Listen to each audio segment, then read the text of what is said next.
Departamenti i Policisë Kufitare ka intensifikuar masat gjatë këtij muaji, duke hartuar dhe miratuar një plan masat në cilin po punohet,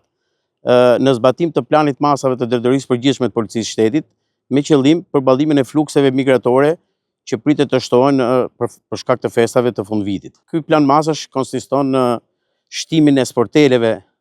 në pikat e kalimit kufitar dhe të punojësve të policisë, dhe konkretisht në ato pika ku pritet ardhja e bashkëdhetarëve tanë që jetojnë jashtë shtetit me qëllim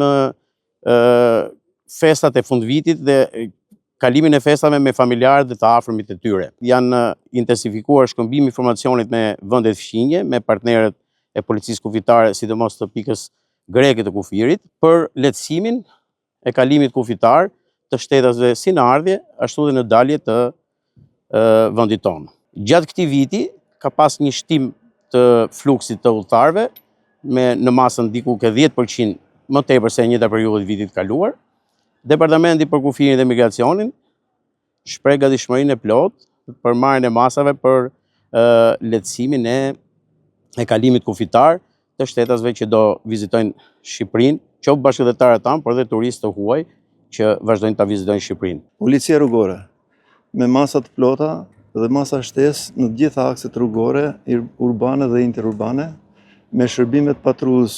të policisë rrugore të lëvizshme dhe me mjetet e teknologjisë dhe mjetet inteligjencë. Fokusi këtyre shërbimeve do të jetë parandalimi i aksidenteve rrugore me pasoja në goditjen e shkeljeve të parashikuara në kodin rrugor si shpejtësi te normat të shpejtësisë të palejuara, ndaj përdorusëve të pijet alkolike, ndaj manovrat të gabuara, përdorimit celularit dhe të tjerë. Bëjmë dije qytetarët që të jenë korrekt në zbatimin dhe në normat e sjelljes sipas kodit rrugor, po kështu i bëj thirrje prindërve dhe qytetarëve që kanë mjete përdorim që mos ja japin personave pa leje drejtimi dhe fëmijëve, pasi në kodin penal dhe në kodin rrugor kanë sanksione të posaçme për ndëshkimin e tyre. Masat e tjera kemi me shërbimet e territorit që përbëhet nga patrulla e përgjithshme, shqiponja dhe krimet volum. Me detyrë në mbulimin e territorit sipas zonave policore, për goditjen e paligjshmërisë, si dhe për kapjen e personave kërkim dhe personave për armbajtje pa leje. Një detyrë posaçme këto shërbime do të kenë dhe natën e ndrimit viteve, do të bëjnë kontroll të plot të gjitha ambientet e hapura dhe të mbylla ku do të organizohen ceremoni të darkës së ndrimit të viteve. Një detyrë tjetër që po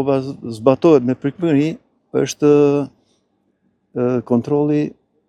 i lëndëve piroteknike, ku në bashkëpunim me strukturat e shërbimit mbrojtjes nga zjarri dhe shpëtimit dhe agjencitë e tjera ligjstatuese, po ushtrojmë kontrolle, kemi bërë disa sekuestrime dhe disa ndëshkime në lidhje me paligjshmërinë e përdorimit dhe administrimit të lëndëve piroteknike fshekzjarre.